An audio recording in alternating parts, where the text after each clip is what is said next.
No duty is more important than returning thanks. A grand salute. Unsung and unseen warriors on the front line that battle against COVID-19.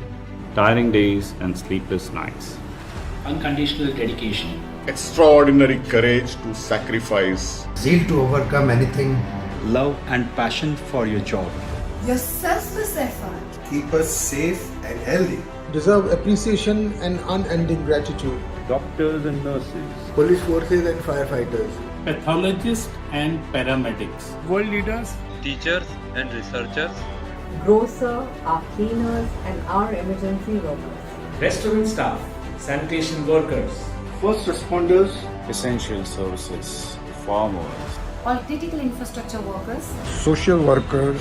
Government employees and administrators. Grand salute to you. For keeping me safe. To keeping my family and nation safe. Thank you for being you. Break the chain for our unsung heroes. Stay home, stay safe. Jai Hind.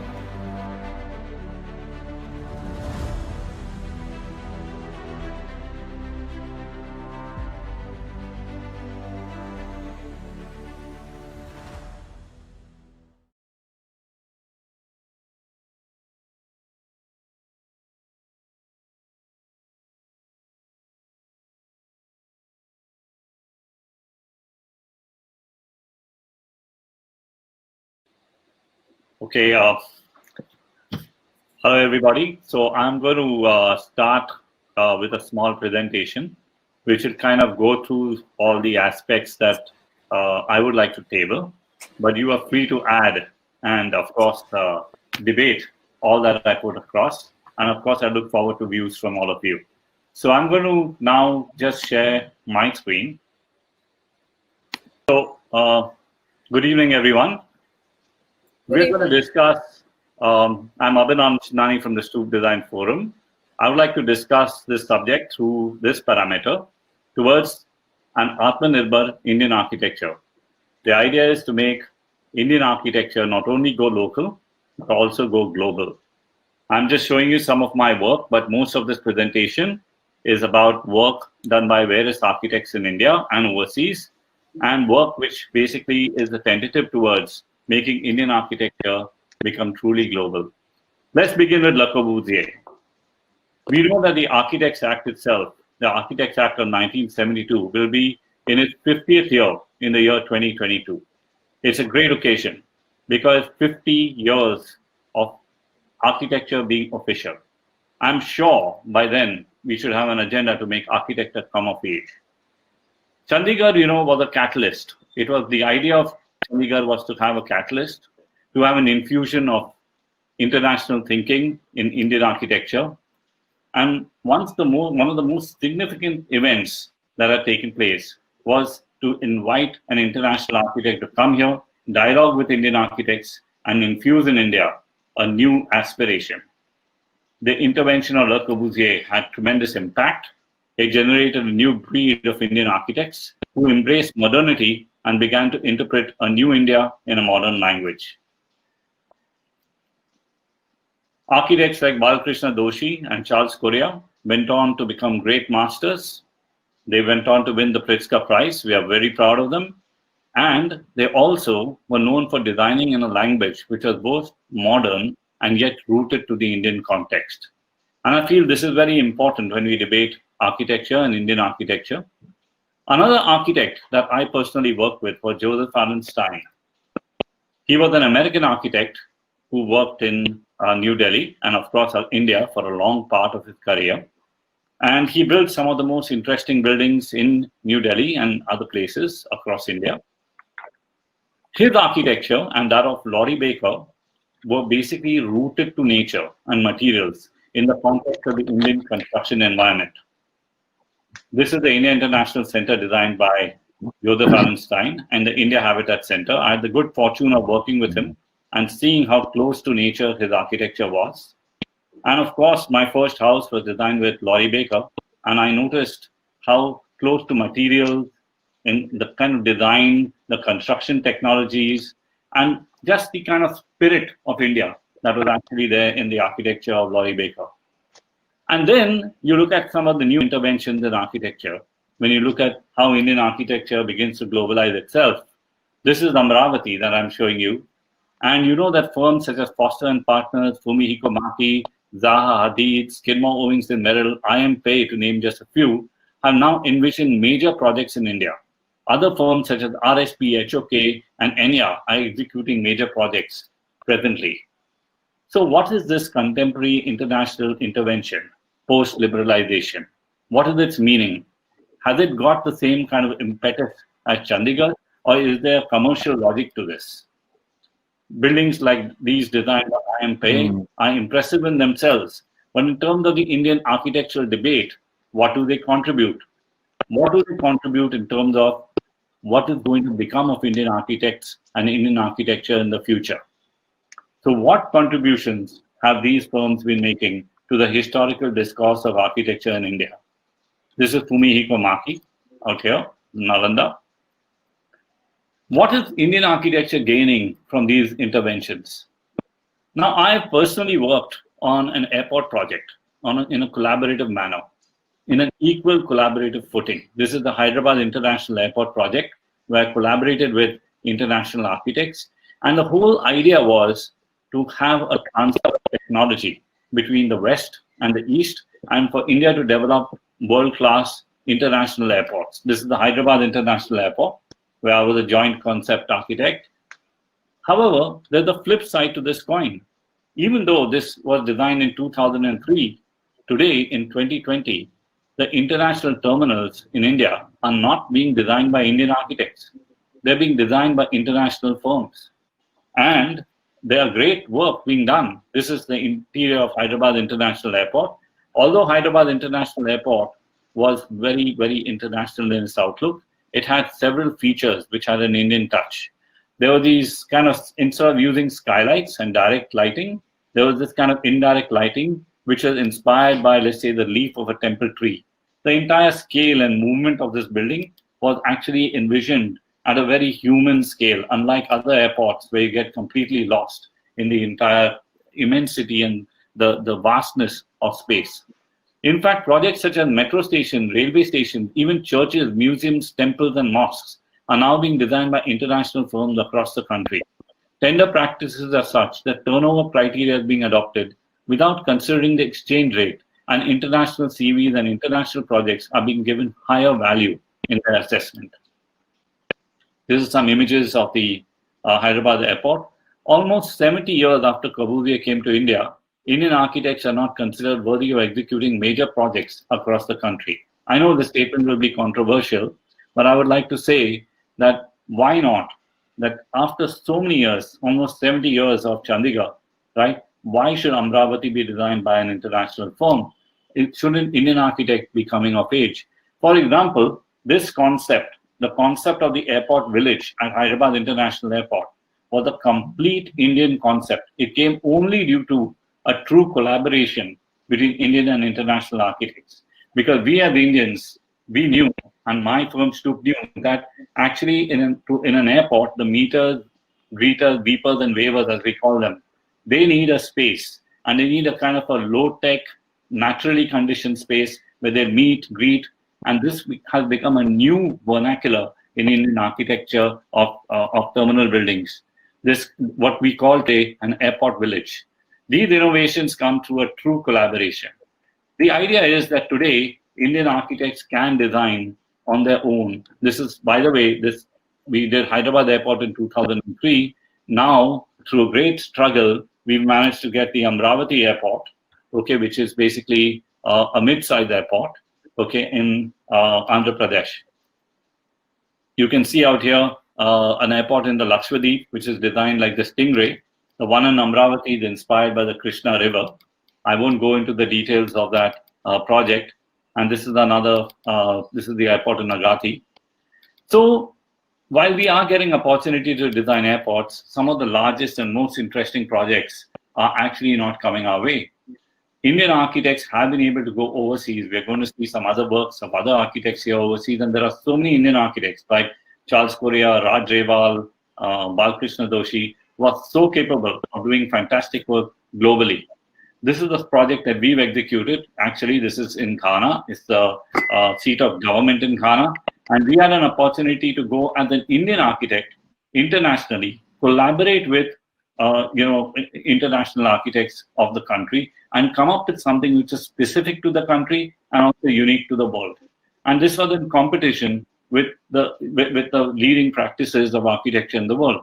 Perhaps now, almost in the 50th year of the Indian architect, it is time to benefit for Indian architecture, not only to go local, but also to go global.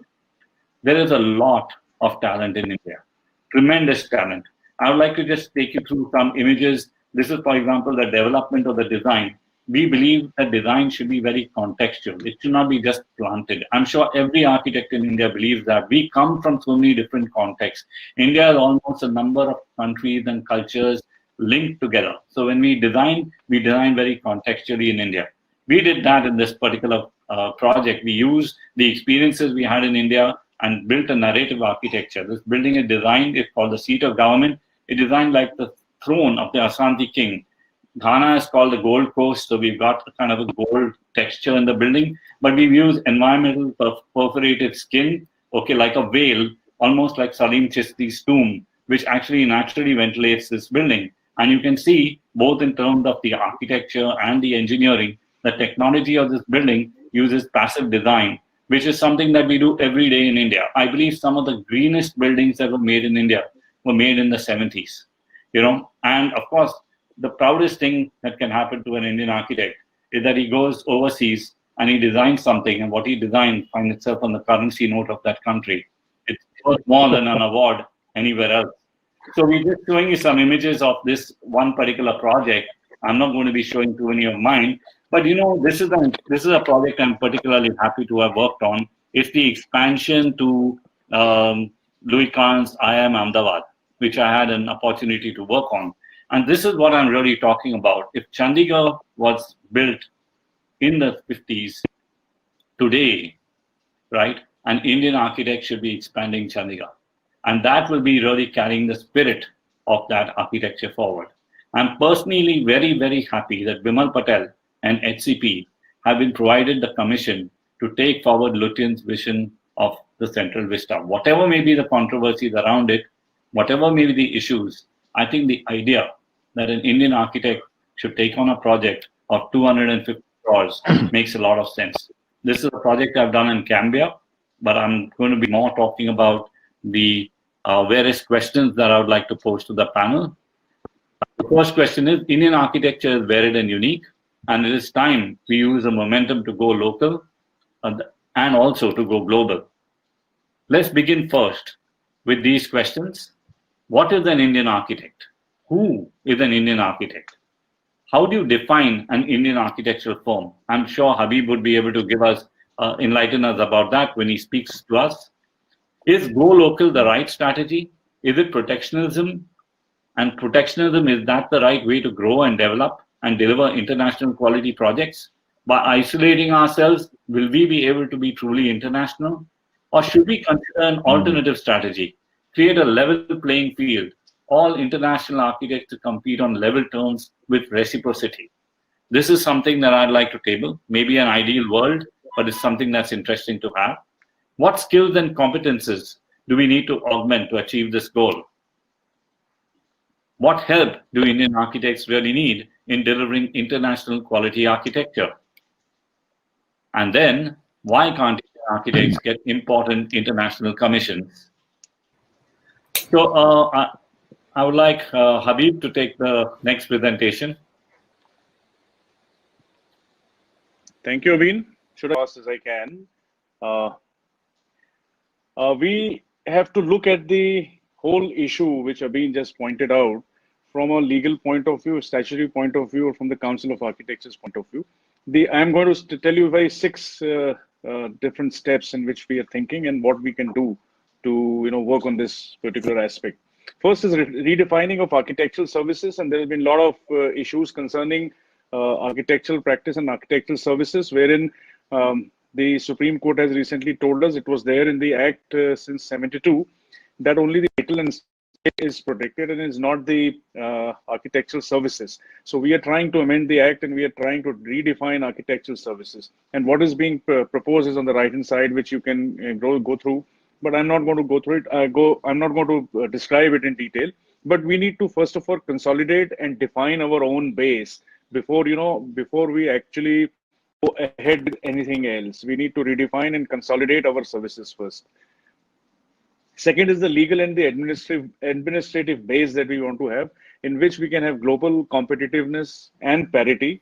We also need to have large setup of offices to be internationally viable. We need to have funding in our architectural firms, and that will pave way for growth.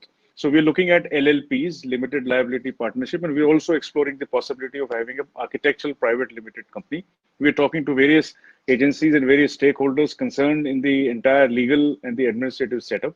So this will pave way for large architectural firms to not only fund, go for equity, and pave way for growth internationally as well as nationally. We are also going to introduce, this is the main issue concerning why Indian architects cannot go and practice abroad, or why can our practices not go global, is the issue that our registration at the moment happens only on the degree or the B.Arch degree that you get after 5 years of your study.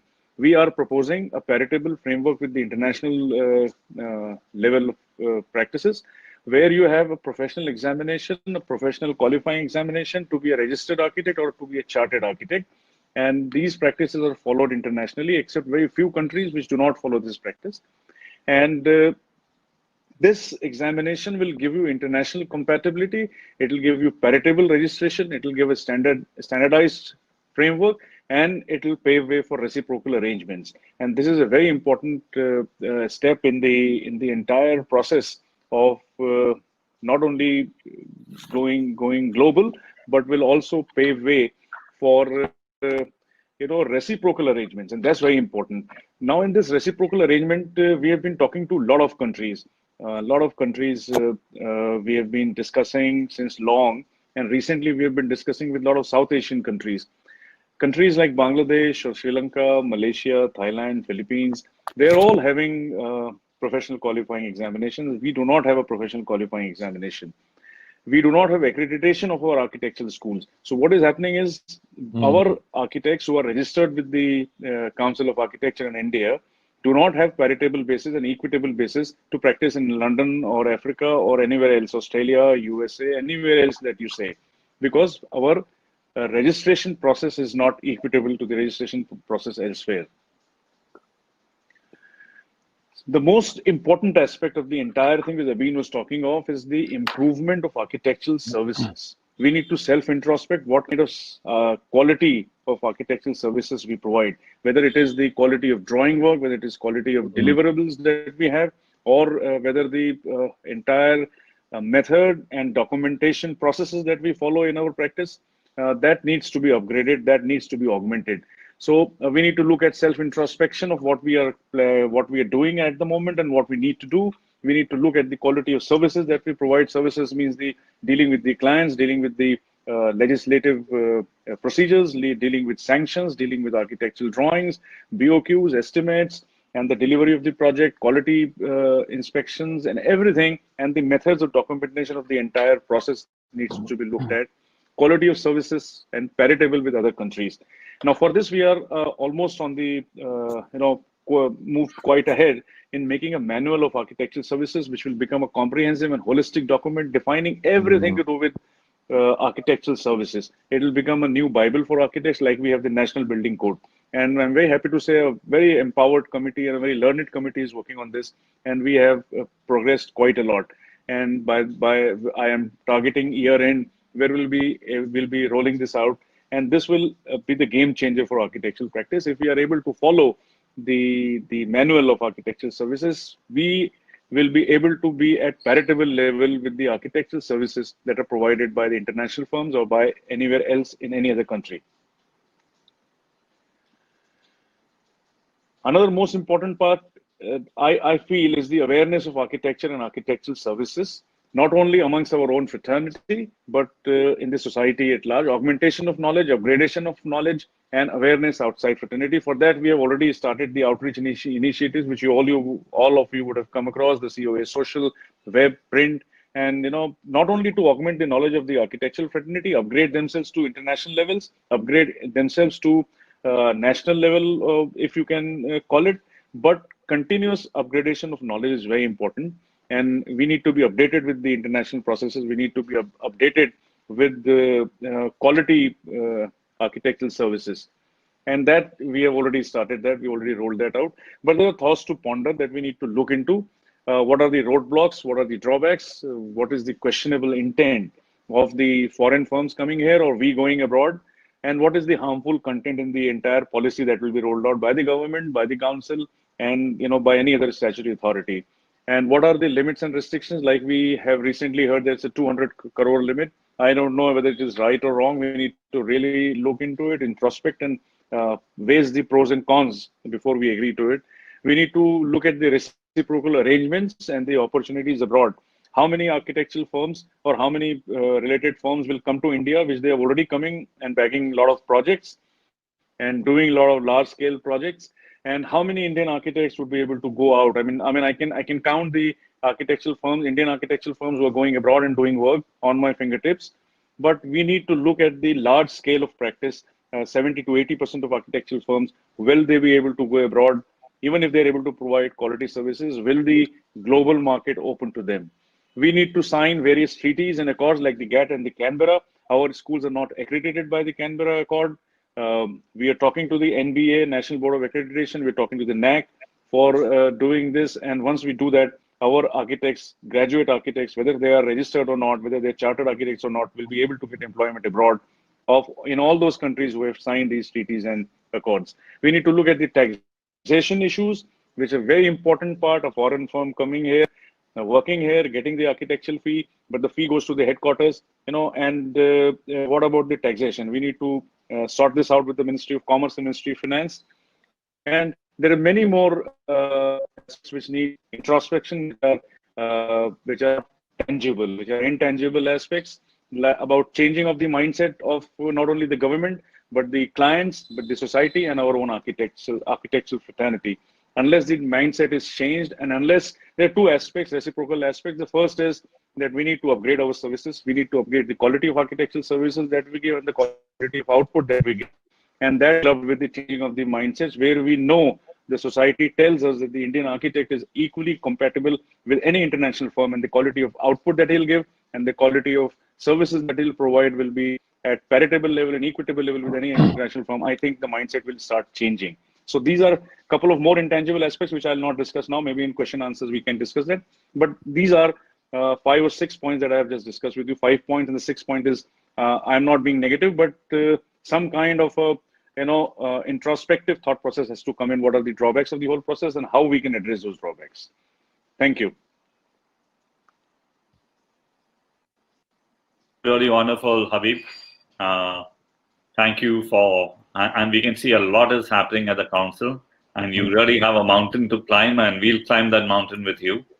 A lot of great thoughts, a lot of great. You need to push behind. You need to push from behind. Yes, and the idea is for the entire architectural community to come together and make something happen. It doesn't happen just through one leader. It happens through the support that is given by each one of us. So, Godspeed. I should ask Lalita to take the mantle now, and take us through her presentation. Okay, can I start? Sure, go ahead, Lalita. I'm heard, right? Okay. Yeah.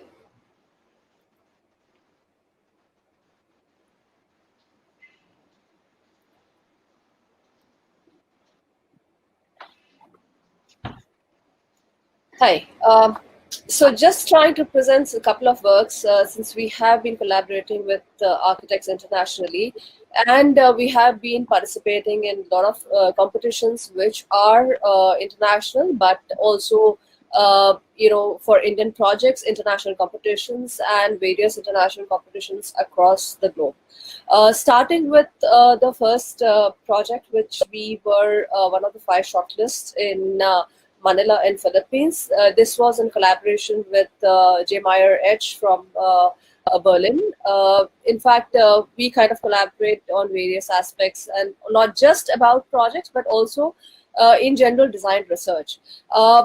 So the main peeve that most of the firms have is that when international firms come across and collaborate with Indian firms, we kind of become mere execution architect, or the paper architect, and most of the design and the entire concepts are done and designed by the international firms. But to say that we have kind of deterred from accepting any such kind of proposals from any of the international architects who wanted to collaborate with us, and we collaborated only on the terms that it should be an equal collaboration from the start of the conceptualization to the end of the project. So here also, paucity of time, I cannot really show you the kind of process that we have gone through in this particular project. But this was one of the iconic tower, which was initiated by the government of Philippines, and what they were looking for was it was supposed to be a collaborated effort between the government and a private party to build a commercial tower in a district which was quite a commercial area, which had a lot of other commercial buildings around it, and the footprint of the site was pretty limited and small. The reason that if you see our building is in fact pretty limited, because the kind of requirement or the program that was there was precisely for building about 4 lakh square feet of space.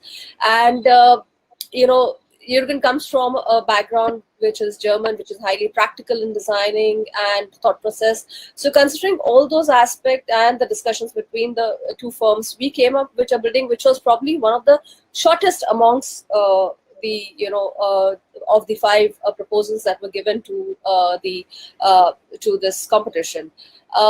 Because we did not want to overbuild, because ultimately it was supposed to be a commercial project, and we did not want to take it over and make it into an unviable project, which would not be.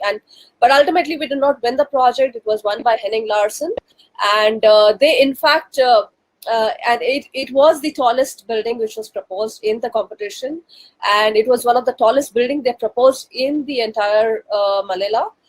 So they won because they understood the basic essence of what Filipinos are. They love drama, and on asking what was the aspect of their design that they liked, it was about drama and things like that. But ultimately it was an unviable project, because a lot of part of that project that was proposed was empty space, and it was not viable for any commercial person to come and build that ultimately. And so to say that project has not really taken off. Second is the project that was an international competition which was happened in our own country in Delhi. A lot of international, in fact almost all the international firms participated, from Zaha to everybody that we can name, all the star architects participated. We were one of the 7 finalists, and this was in fact located in Lutyens, Delhi, and we reinterpreted the brief and this whole thing to make it into peace museum, because Indian services are not just about war. We of course did need to represent and tell the history about what wars we have fought and how we have won and other things, but we also wanted to show that Indian services and all the forces are always there when it comes to peacekeeping, be it in our regular timelines, be it help at any point of time when there is a calamity, national calamity also. So that was the entire thing, and since it was based in Lutyens, Delhi, we wanted to make sure that even though it had a very contemporary modern approach, but it had to have the essence of the architecture around in and around Lutyens, Delhi, which was the sense. And of course height was a restriction, because it was in the area where they had a limitation of height not going above the parliament. This is another project which we had again participated. It was a competition in Dubai. It is in fact situated in the Dubai Creek area, where the tallest tower in the world is being done by Calatrava. And this was in the same location. It was in fact pretty it was straight in the same area, which kind of was right next to the creek, and again the footprint was a limited footprint.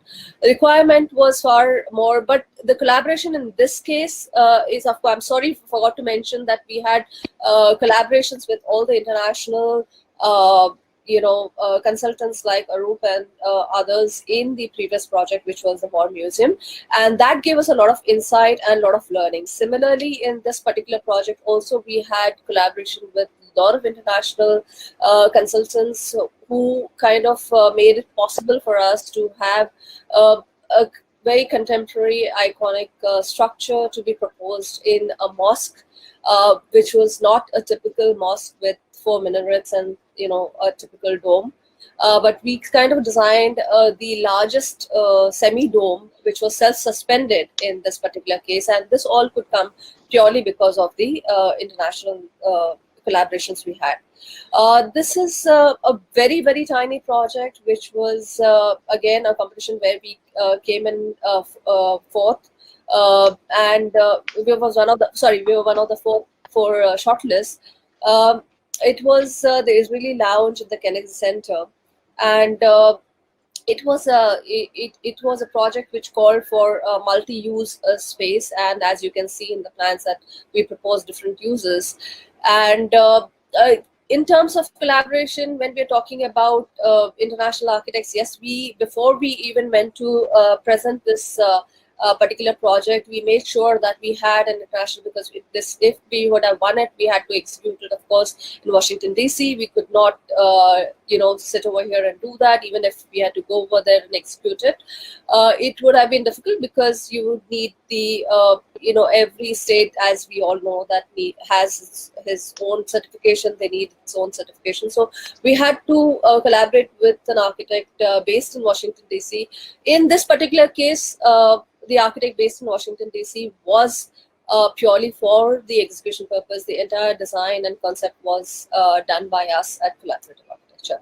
So further discussions, which Habib has already mentioned, we can do while discussion. I just wanted to take you through what we have been doing. There are many other projects. As we speak, we have already entered. There are a couple of projects that we could not show. We have collaborated with Henning Larsen for the Musi River in Hyderabad also. Unfortunately, can't show that, because again, the results are not out as yet. As we speak, we have participated in the rethinking of the Brooklyn Bridge also. Again, the jury is still to sit on that project, and all this was with collaboration, international collaborations, wherein we got in a lot of input from the consultants, which could give a different dimension, a different direction altogether to our proposals at the end of the day. And how we got in touch with Henning Larsen is because Henning Larsen was the winner in a BCDA project in Philippines, and that's how we kind of got connected, and Henning Larsen approached us to collaborate on equal terms for the Musi River. So I would rather stop my presentation. Thank you. That was wonderful, Lalita. Great to see the work that you all have been doing. And I think it's a good time for us to ask Sven to present his work. It's good. We've seen an architect who's been collaborating with international architects across the world. We have the president speaking about what is going to happen. And now we request Sven to tell us what has been happening, and he's looking at it from the international collaborative architect perspective. Go ahead, Sven. Speak about your experiences. Thank you so much, Arvind. It's a pleasure to be here and to contribute to the panel. Well, I would like to firstly emphasize the importance on the design process, on the development of the concept design for the buildings. As we all know, that is like the key aspect during any design. So having worked in India for 15 years, starting in 2005, I felt that one of the major challenges for international architects working in India is to understand the FSI, the Floor Space Index. And during any project, the architects teams have spent a huge amount of time in firstly understanding it and then developing a scheme out of it. As we know, in India, the FSI rules are very strict and they are seriously limiting the concept development stage. Many developers are trying to get as much area free of FSI as possible, resulting in different designs. This is why I feel many projects in India can only be located in India because of these very strict FSI regulations, resulting partially in more or less inefficient buildings because of these FSI regulations. So perhaps that would be a great opportunity to review these, to simplify these, to allow architects more room to make the buildings even more efficient. I would like to show two projects I've been working on in India. My first one in 2005. There I was working with GMP architects and led by Schleich Bergermann and partner, Professor Mike Schleich. The appointment was for the new roof structure of the Jawaharlal Nehru Stadium. Great experience, great working in the team of structural engineers based in New Delhi. And as we know, the quality of the project, of course, depends on the architect, on the engineers, and so on. But also it depends a lot on the client, who is asking for world-class projects, but at the same time has to allow an approach providing sufficient time for the concept design and further detailing. So here on this project, we were lucky working with our client, the CPWD, the Civil Public Works Department led by Mr. Chakrabarti, who actually made this possible in the design process. Second project, which was not executed, but again with a very challenging client for DB Realty, the India Tower. That was during my assignment with Foster and Partners in Mumbai. Also a very inspiring project, working with international and India-based consultants on this project. And again, only the combination of all team members and the client made it possible to come up with an inspiring design like this. That's it from my side, just to give you a brief overview. And we still continue to work in India. So our office is in Mumbai, founded in 2009. And what we're doing is we are focusing on the project management part of projects from our Indian clients, international clients, and German clients in order to streamline the design process of all project stakeholders involved. Thank you for listening. Thank you, Sven. Mrinalini, it's your turn to speak. Tell us, you've been listening to all these thoughts and discussions, and you yourself are an architect who's basically studied overseas and then come to India, been in education. So you could probably enlighten us, what's your perspective on this entire subject?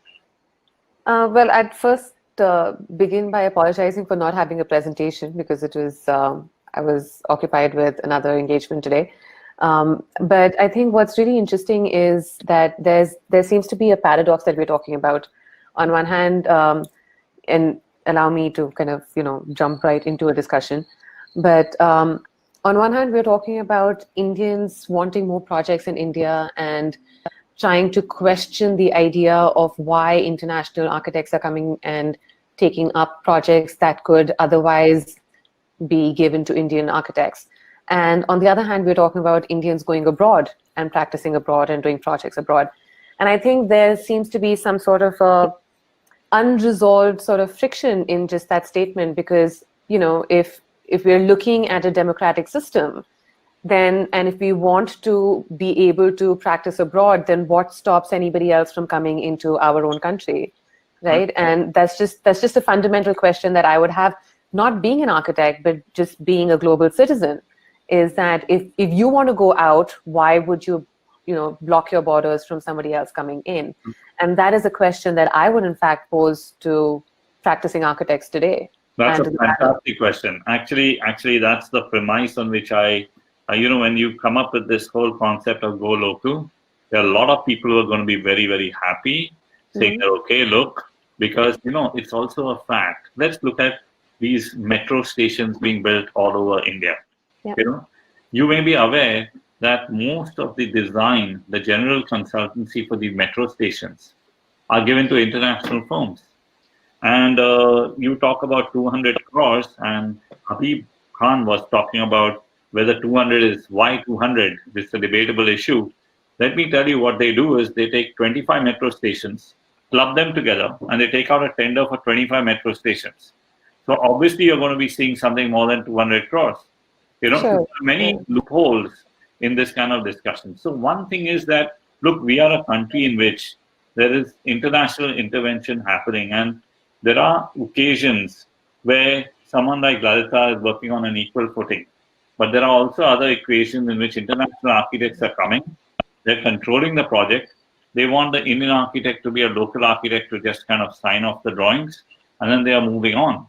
So there is one aspect of it is this. And the second aspect of the paradox is, so here you come with an idea that Atmanirbhar, you know, Atmanirbhar Bharat. Then you say, look, you're going to have all projects worth 200 crores being done by you.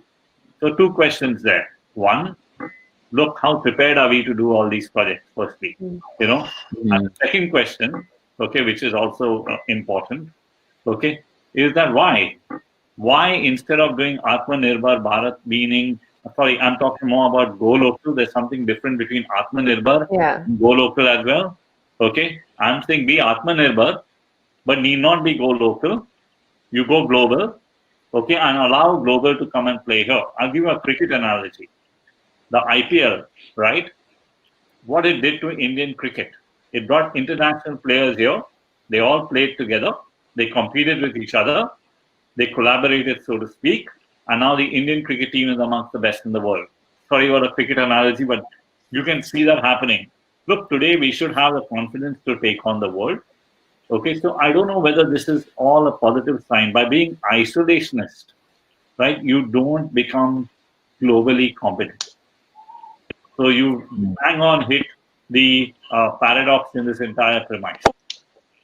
Sven, what is your thinking about this? Yeah, it's a very valid point. On one hand, trying to go local and limiting the international input in India, I would feel design competitions should allow to decide which is the best design, no matter of the origin. I agree with you, Habib. You would have something to say about design competitions in India. You know, before the design competition thing, I would like to say that we are not on an equal playing field. We're not on a level playing field. You know, foreign architects can come and practice here in collaboration with local architects, but we cannot go abroad and get registered. You know, as an independent architectural firm, the field is not level. So first of all, we need to do that. Like I just said, right now, Indian architects are going to be at a disadvantage at the moment. Wait, but the same applies in Germany. If an Indian architect would want to have a project in Germany, still a German registered architect would be required. Same in India. Any international architect cannot submit building drawings or prepare workshop drawings without support from the associated architect in India. the thing is, like in a place like France, right? You can't, any project which is on public money, right, is restricted. You can't just, as an Indian architect, bid for a tender for a project which is on public money. Private projects are different. In private projects, you can bring an international player, marry him with a local firm, and get your project done. But the government, for public projects, it actually promotes, the architectural practice by firstly allowing the French architects to work on these public projects. At the same time, they organize global competitions where the French architects compete on an equal footing. So, like the President Mitterrand, he built those 10 great projects, including the Pyramid of the Louvre. Right? He had a global competition. French architects competed. Some French architects won some projects. Some global architects won some projects.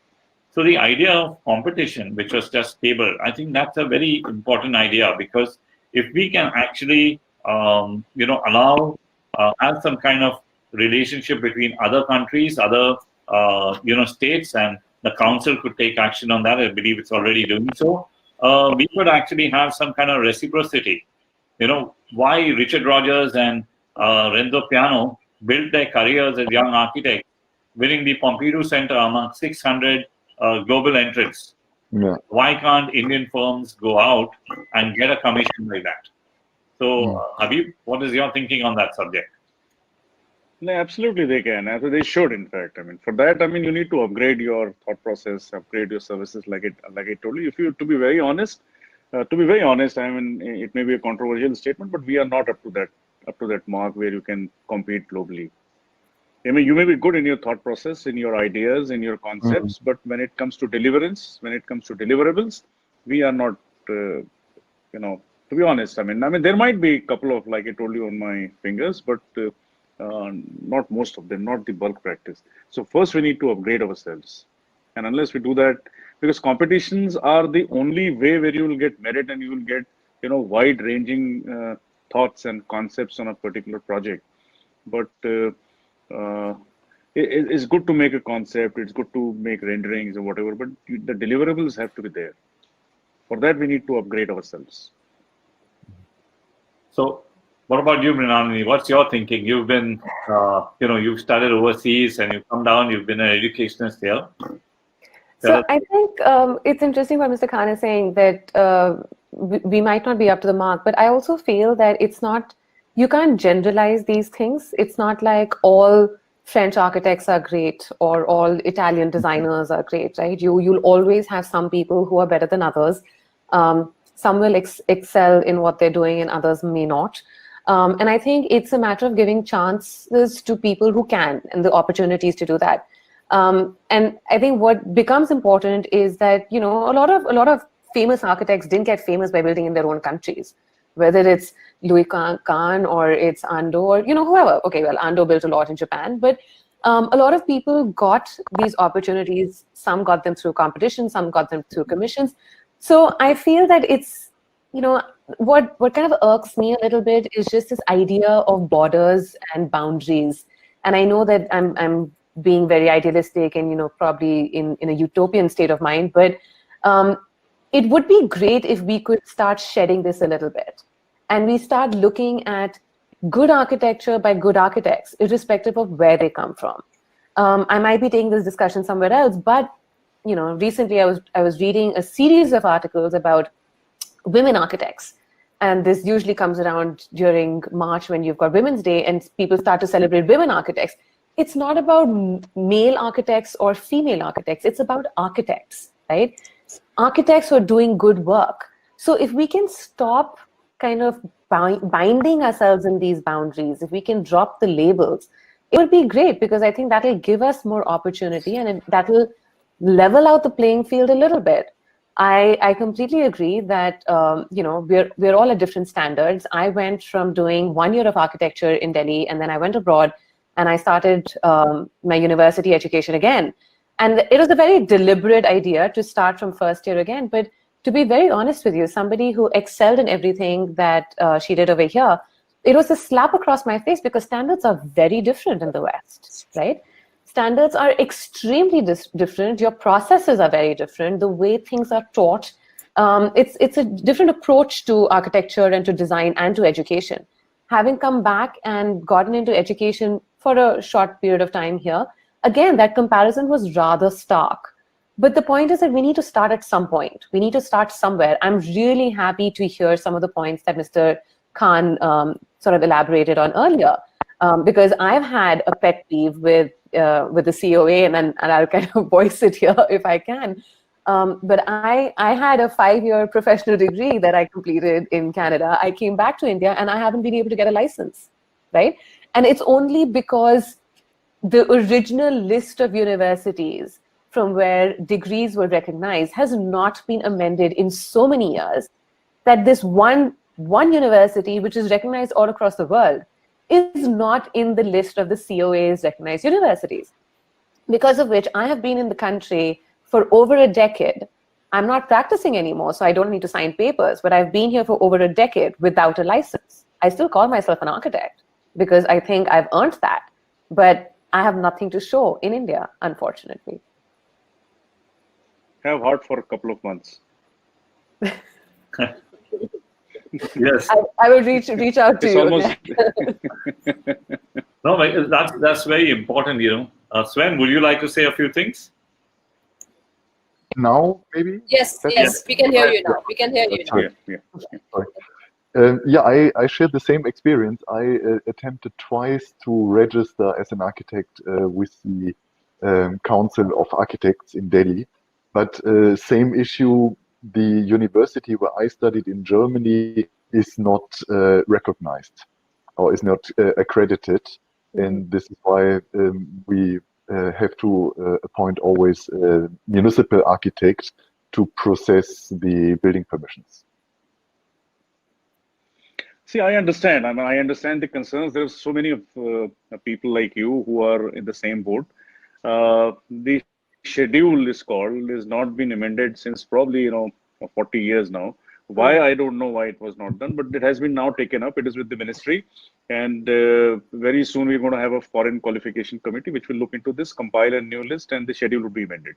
So I think a couple of months down the line, your issues will be probably addressed too. I would like to say a couple of things. One is I was in the US for some years in the late 80s and the early 90s. And the kind of work that we used to do there, the kind of architectural practice services that we used to do, most of the offices out here in our country are still not doing it. I mean, I'm being harsh probably, but we're not doing it. That is a very important aspect that we need to upgrade ourselves. Second is when you talk of reciprocal basis, when you talk of what you call like a visa, you have arrival on visa with a particular country, so you also give arrival visa for a particular country when you come into India. So when you have a reciprocal arrangement with any country for licensing or registration, the same process is followed because that's the government's policy. Yes, I think, well, one question, Habib. What is an Indian architect? Is an Indian architect who's born Indian with a foreign degree? Or is an Indian architect an architect who's studied in an Indian university? Or is an Indian architect an architect who passes the exam of the Council of Architects of India? What defines the Indian architect? That person is going to be very lucky because all projects of 200 crores are going to be done by him. So I really want to know who he is. Does anybody on the panel qualify? Well, I do. I do. I will answer this question in two parts. One as the president of the council and the other as an architect. As a president of the council, Indian architect is the one who has done a 5-year undergraduate B.Arch degree from an Indian recognized school and is registered with the Council of Architecture. He is an Indian architect. Or someone who has done a degree from the schedule which is mentioned, like both of you guys are saying. From the schedule, if you are scheduled, the university is listed in those schedules. If you are graduate from there, then you can be registered. So that's the definition of the Indian architect at the moment, as far as the Council of Architecture is concerned. But to me, personally, I mean, not an official statement, but personally, every person who is able to think or conceive about the spaces, about the volumes, about the forms, about the materials, about the details, about the relationship between all this, about the user, the value, the social aspects, any person who is able to do that is an architect. Absolutely. Well, that's fantastic. I think I fully support you in that. Lalita, I had a question for you. You've been collaborating and you've been working with people overseas and in India. The question is that when you work overseas, and I think Sven will also talk a little bit about that, what is the kind of industry support that you have, when you're working on those projects? And what is the comparative industry support that you have in India? Sven was also speaking about the construction, the client, the specification, vendors. Please enlighten us a little bit about the construction environment in which we are all working. Absolutely. To begin with, as Habib has been saying, and as Raiti Manali has been saying, the first point comes is where we can make a difference as Indian architects or as architects to design well is purely first, we need to really introspect, as Habib has said. Design research plays a very, very, very important role overall in creating designs which are worth talking about.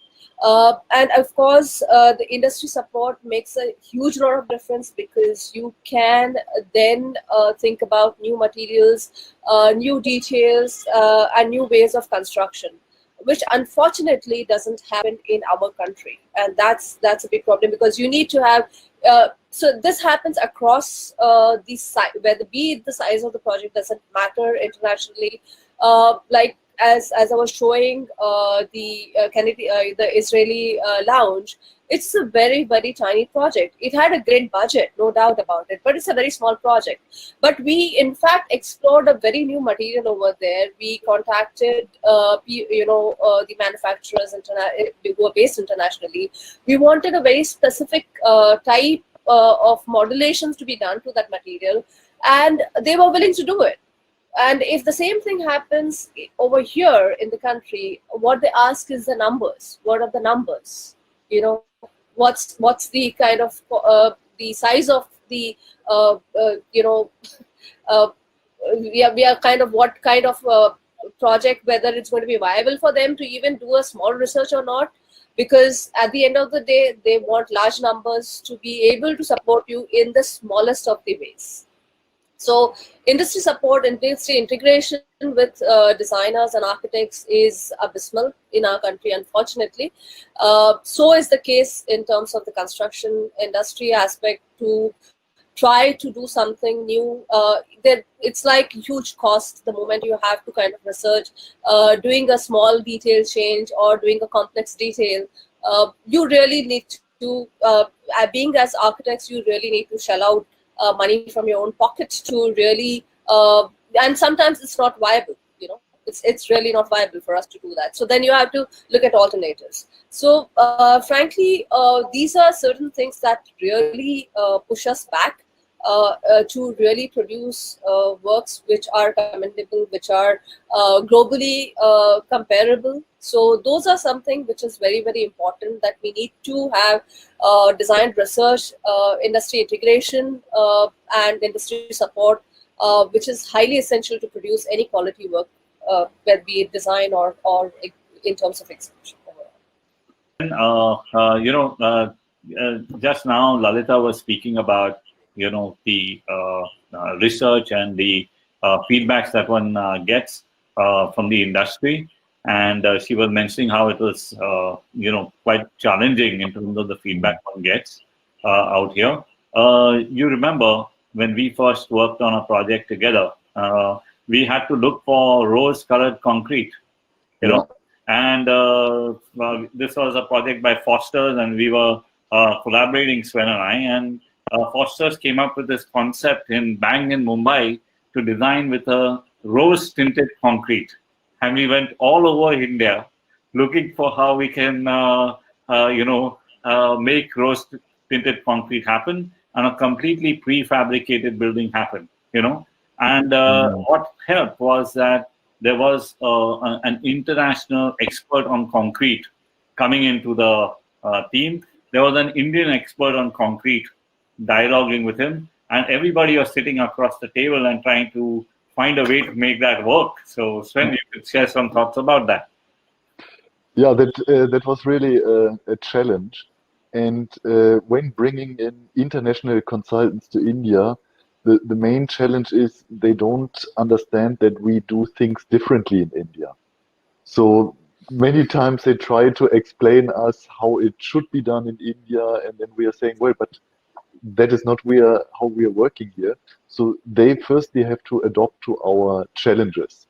So same with this concrete, this international consultant only for concrete, he came with millions of things we should consider during the execution, while that was just not possible since we have limited materials, limited techniques available. So at the end, the only solution was to change the design in order to adopt our conditions in India. And same we've been facing with many other projects, that we do things differently in India, and obviously the international consultants and engineers have to adopt these standards. And this is why many things are done differently. Yeah, I think that's a very this thing. And actually, when you dialogue together, right, you sometimes come up with something completely different. Like, I remember when we were doing the airport in Hyderabad, the whole idea of having outside an airport, this airport village, it's not done. It was never done before. It's supposed to be a secure zone. But we said in India, you need this. And actually, this is a very, very viable marketplace for you. And people wait for hours in India. And do you know that when the Hyderabad airport was inaugurated, there was such a huge crowd that all our calculations went wrong, because everybody came just to see the airport, and this whole airport village was completely crowded. So you learn. And while working in Africa, I do a lot of work. I love Africa. I love working there. While working there as well, I find it very fascinating to actually work with these foreign cultures. And as Mrinalini said, right, you have to think international, right? You may be working local, but with a thinking that is global, you should be always doing something which is in good reference to the context. So I'm very glad that we've kind of had so many different perspectives today and so many different thoughts and ideas. Our time is up, unfortunately. And I would look forward, Habib, to all the future directions that the Council of Architects takes. We'll all back you, and we'll hope that move in direction. And Mrinalini, keep going with promoting Indian architects and Indian architecture. Sven, integrating Indian architecture and international architecture together in India and across the world. And Lalita, you collaborating globally. Thank you, everyone, and it was wonderful. Thank you so much. Take care. Thank you. Yeah. A big thank you for the colossal knowledge shared this evening. It is an absolute honor to hear of it firsthand from none other than experienced professionals like you all. We thank our audience that have showed support and tuned in this evening. Should you all have any further queries, do connect with Team IDAC. All your pending questions will be answered by our industry stalwarts on www.askidac.com. Sign up now. Stay home, stay safe. Thank you so much, everyone. No duty is more urgent than that of giving thanks. Grand salute to you. Unsung and unseen warriors on the front line. The fight against COVID-19. Tiring days and sleepless nights. Unconditional dedication. Selfless determination to serve. Extraordinary courage to sacrifice. Zeal to overcome. Love and passion for your job. Your selfless efforts to keep us safe and healthy. Firefighters and the police forces. Pathologists and paramedics, world leaders, teachers and researchers, the grocers, the cleaners, and all the emergency workers. The restaurant staff, sanitation workers, First responders, farmers, essential service providers, critical infrastructure workers, Social workers, government employees, and administrators. A big salute to you for keeping me safe, my family, and nation safe. Thank you for being you. Stay home, stay safe. and Jai Hind.